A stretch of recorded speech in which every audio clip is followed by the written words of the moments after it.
This is the edition of Relationship and Marriage you have been waiting for. Vows to Victory. I am so delighted to have you join us today. Us this time around, not me alone as your usual self. I have here with me my beautiful, my delectable, delightable. Drum rolls, please. Sherry. Thank you so much. I want to say a very big thank you for always tuning up to this program, Rema. I want to say a very, very big thank you from our heart. This is our 10th marriage anniversary. We want to really appreciate you. We want to appreciate our friends. We want to appreciate everyone who has been an encouragement on this program. We want to say thank you, especially to our Father in the Lord of blessed memory, Pastor Ezekiel Latang and his wonderful wife for helping us start this journey. We want to say thank you so much. Welcome to Rema. All right, we're going to dive into the questions without any ado.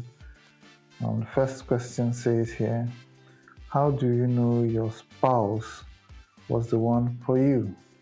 It's a very interesting question. I know it may sound like a cliche, but actually God told me that this woman was the one for me. God told you? God told me. He told me personally. He told me that this woman was the one for me. It was we were in a get together, and she dropped off, and as she was going, that's when God spoke. It was just like thunder. He said, you know, he used the scripture in the Bible where it says it sets the lonely in families. And he said that was the very first time and the last time I heard the tangible voice of God. God has been leading me in other different ways too, but for the first time I heard his voice. And he said to me, you've been asking me for a wife, I'm giving you a family. I remember that whole day, goosebumps was all around my skin. That is, my heart was palpitating the whole day. I'm serious. The whole day. It was so clear, so evident, it was so strong. I've never felt that kind of thing before. And so, one day, standing in front of her gate, I proposed to her. What she did, she can explain that one later. I knew my husband was the one for me because it was very clear, and I had the peace of God about it. If I didn't have a clear, premonition that he was my husband, definitely, honestly, I wouldn't have married this man. Let me put it that way. So I wouldn't want to take you through everything that I had to, to be sure that he was my husband, but I knew for sure that this man was to be my spouse. All right, let's go to the next question. What virtue is the most important in your marriage? For me, it's trust.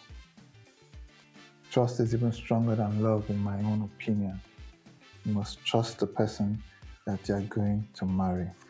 The Bible says both of them were naked and they were not ashamed. Everything. You have to open up everything to trust what you do. And it's not difficult for me with my wife because she talks a lot. That's one of our ways of expressing herself. She talks a lot. I'm not the talking type, but she can talk. For me, it's communication, and my husband is terrible at it. I said I don't talk a lot. I already said it, I don't talk a lot. Okay, the So next question says, describe the most trying time of your marriage and how did you get through it? actually, the most trying time of our marriage came quite early in our marriage with our first son, Jason. Um, he had health issues, a hole in his, was born with a hole in his heart because of rhesus incompatibility between me and my wife. And so, though he spent only 8 months alive, most of that time was spent in the hospital. There was a lot of challenges. My wife had to leave her job to care full time for the child.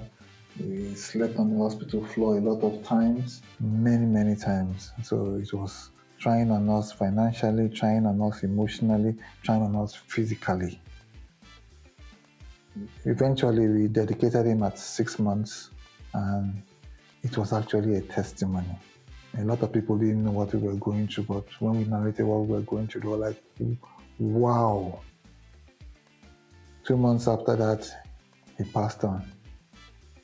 And outside the initial challenge of our son here, we faced the future with the other children that are supposed to come, because there's the risk that with each child that comes, it's going to be worse and worse and worse. But to the glory of God, God did a miracle for us. None of our children were affected by it. In fact, the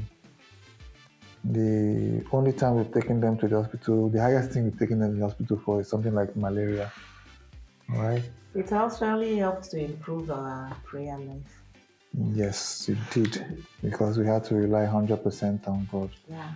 And such challenges actually could break up a marriage. Yes, but marriages have been broken up by less challenges than that. But it's the way we handle it. It even made us stronger. Okay, so the next question says, do Nigerian ladies honor marriage again? Are there still good women in the land? Yes, there are still good women in the land. And yes, Nigerian women still honor marriage. Now, it's not everybody, all right? I won't say that for everybody, but there are still good women in the land. For example, you see, actually, it depends on where you pick your wife from. You have to, the garden that you create is where your wife is likely going to come Where from. you pick your wife or where you found your wife? Where you found your wife, where you pick your wife. Pick. However, yes, now you have to make a choice. You pick somebody.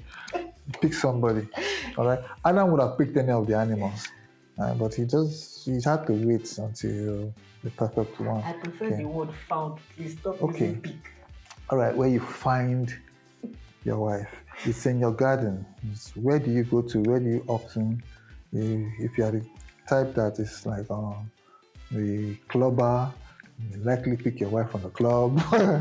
If you're a church-going person, the groups you join, that's your garden, your world.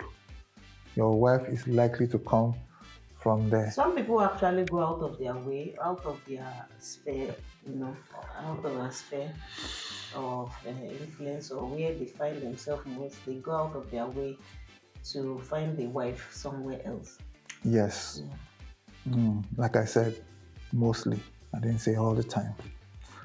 Okay, so the next question says, what's your strategy for dealing with in-laws? Actually, we have wonderful in-laws who have not been giving us stress in any way. So it's not really like devise a strategy, but what I would advise is that, like on my side, I deal with my people, she deals with her people most of the time. That doesn't mean that we don't interact, but if there is a reason for friction, she should be the one to mend fences. If there's a reason for friction on my side, I'll be the one to mend fences if there is a need for that. And so far, we've not had that need since we got married. Dealing with your in-laws, determines depends on the mindset you're going to marriage with. You know, it affects the way you deal with your in-laws. It affects the way you know, if you have the mindset that, oh, troublesome in-laws, oh, wicked mother-in-law, you know, you have that mindset already. It kind of affects, it kind of shapes the way you begin to look at your in-laws. So I will advise people to go into marriage with the mindset of wonderful in-laws. Actually, how we deal with our own um, in-laws is I didn't grow up with my husband's siblings, so I depend most times on him to know the attitude of his siblings, his mother, you know. So I kind of depend on him to put me through on how to deal with certain issues that may come from his direction, and I also help him from my own direction. So we don't have um, any challenge per se dealing with our in-laws. So let me just say, with the perspective we entered into marriage with, we don't have difficult in-laws. We don't have troublesome in-laws. They are wonderful. Wonderful in-laws. So what would you love to change about your spouse? I just pray my wife would just be a little bit more patient with me. Patience when you're always pressing a phone and always playing chess. You see? The time you are supposed to communicate, you are pressing phone, playing chess. You see, that's the thing. We chess players, we say chess is our second wife.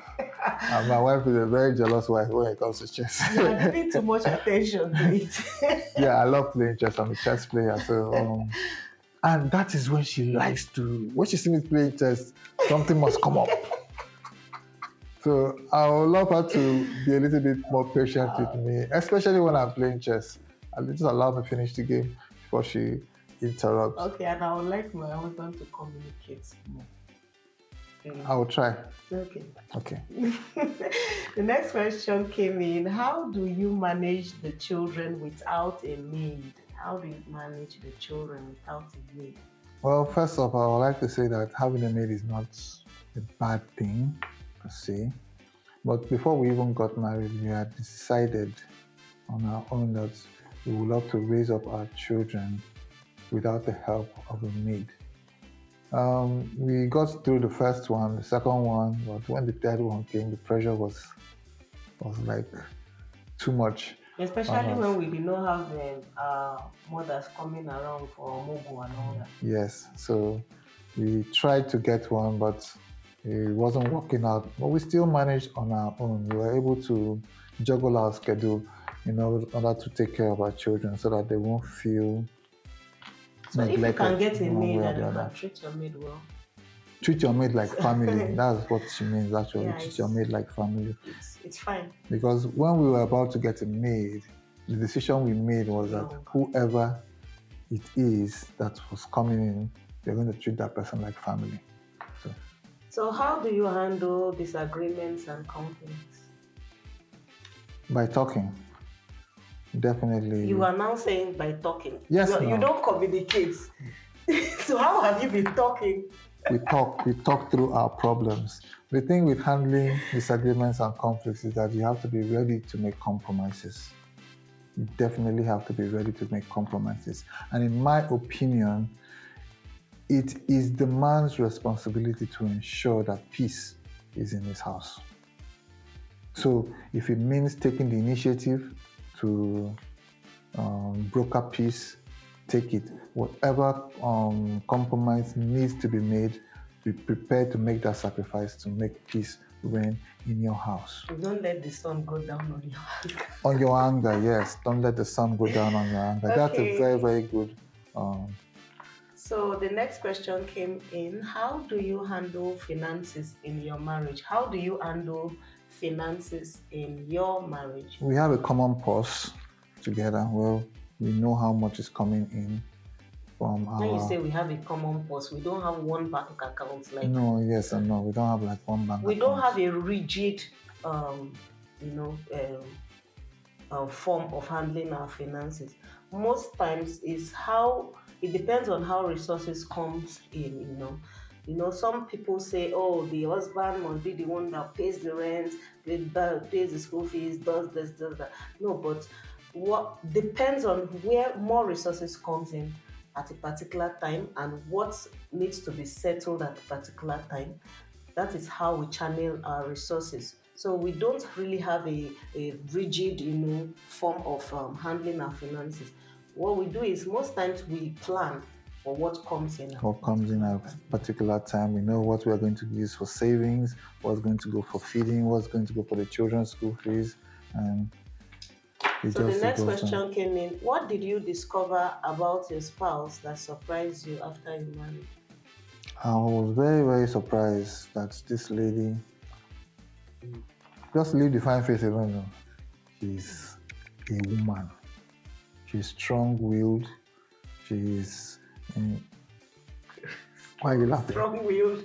Very strong-willed lady. She. Let me say she's a strong lady. Let me put it that way. I didn't know she was that strong. I knew she was kind of principled, but I didn't know she could be an iron lady when she wants to be. If you ask me what did you discover about your spouse that surprised you, there are too many. There are too many. I'm a man of many skills and surprises. There are too many, but I had to handle the hurdles, as it came. Okay, so let's look at the next question. Did you have courtship before your marriage? Of course, we did have courtship before our marriage. We did. You did not. We did have How did courtship. you have courtship? Courtship is not. Is courtship the fact that you people are in the same religious organization? Does that courtship? Look, That you saw me at a wait distance, now. is that courtship? Let me explain. It explains why the courtship was short. Our courtship was actually very, very short. We were in the same church for over 5 years. We were just Brother Duncan. She was Sister Sherry. She was in a different department. All we used to say was hi, hello, hi, hello, hi, hello, until she went for youth service. And when she came back, that's when we began to talk a little bit and we got to know each other. But from the point that I proposed to her to the date we got married, it was very short actually. It was just like 6 months, right? Was it And up that to was 6 months? I wasn't even in the same town with you. I know, but our communication was on phone now. So we were talking. He thinks actually. that the fact that he took me to an eatery to eat what did I eat that day? One meat pie. It's not meat pie. How can you say it was meat Okay, pie? just a plate of food and a drink. He thinks he did courtship. He was just sitting down there asking me questions. But courtship is not about eating food. Is it eating food? But you That's took not me to go courtship and now. sit down to go and ask me questions, and you felt that was That is courtship. Asking questions, The word courtship means you have to, like court, ask questions. Ask questions from the witness. It's because you did not have money to buy food for yourself. Leave that one aside. Leave that one aside. But the truth is that we had a courtship. So you were when we drinking shot. water on the other side. I was just seeing somebody drinking water on the other side, and I was eating. I was not hungry. That's the truth. I was more interested in getting facts from her, getting to know her better. Okay. Also, the fact that I didn't have money doesn't excuse the partial. Okay. The next question is, in a situation where children have 100% liking for their dad and their mom feels bad, what happens? Okay. I will not say children could have 100% liking for either spouse. Why? Because as children, there may be some certain indices that make them act the way they do. You could say, okay, an adult loves the mom or the dad, but you can't say for certain that a child loves any of the spouse. because there may be some certain indices that make children act that way, as children. Okay, for in my own case, I'm the kind of person that is, oh, go do your own work. Oh, you must sleep by this time. Oh, I'm always on their toes. I'm always, making them do this, do that. And so, oh, mom is here again. But my husband is the type of person that, oh, he downloads the I'm the movies. good Oh, he guy. brings the games. Oh, he's even introducing my children to chess. So, they will tend more to, oh, daddy, So I can't say they love my husband than me. So as children, you can't say they love a particular spouse 100% than the other. They are children. You just do the right thing, and don't worry about the child loving you more than your spouse. Just make sure you are doing the right thing. As long as you're doing the right thing, it's not something to worry about. Um, the next question is there a time you wished you were married to someone else? So many times, especially when my husband gives me so much trouble. I, I wish. Well, I wished that I was married to Beyonce or T.Y. Savage or Genevieve Naji. I Man mean, of God. all those fantasies we have in our minds. Yes, everybody has fantasies. Everybody believes it's greener on the other side. But when you boil it down to reality, uh, if I were to make this decision again right now, I'll still marry the same woman. Yeah. And I've not had any regrets so far marrying her. Okay, so the next question said, what is your view about masturbation? This is a very dicey topic, which I will do a full video about this, about handling masturbation, because different people have different opinions about masturbation. But according to the Bible, from the biblical viewpoint, masturbation is a sin. That's all I want to say about that for now. For now, yeah. So the next question is, okay. Or the last question, actually. Does money make a good home? I'll say money is very important. Money is, they say one thing is needful. Okay, money is a very vital and important part of any marriage. When God made Adam, he put him in a garden. That garden was for him to have something doing. So in every marriage, there has to be something that is bringing in resources.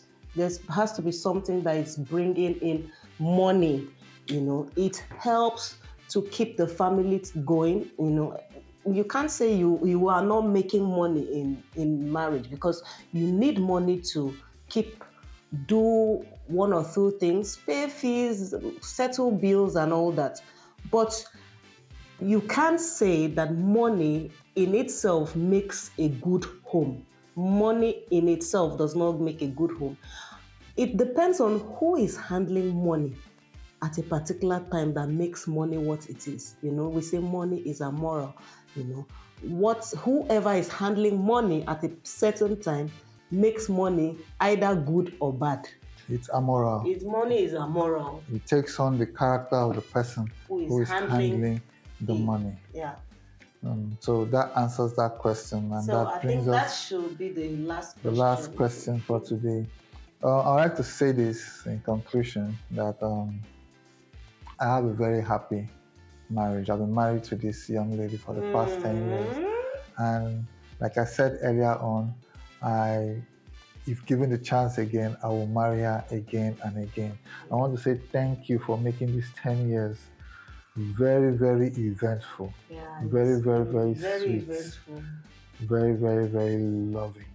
Okay. All right, I love you. Yeah, Okay? I love you so I will much. kiss you right now, but I know you won't like that on camera. No. So we've come to the end of this episode of relationship and marriage. Do you have anything to say, I honey? want to say this is our 10th marriage anniversary. We want to say thank you for staying with us on this show. If you want to support us on this show, we have the account number right there on the screen. If you want to sow into a good marriage or you want to just give us a gift on our marriage anniversary, this is a great opportunity to do that. Please see the account number right there on the screen, and we will really appreciate you. Thank you so much. So we've come to the end of it. Please like this video, subscribe to this channel, hit the notification button. If you have comments, you can put the comments in the comments section below. We'll be glad to answer any question that may come from you. So, ladies and gentlemen, until next time, on the program, Rema. Thank you. Thank you, and bye-bye. Once again, and bye. We love you. Love you. Papa, you come down.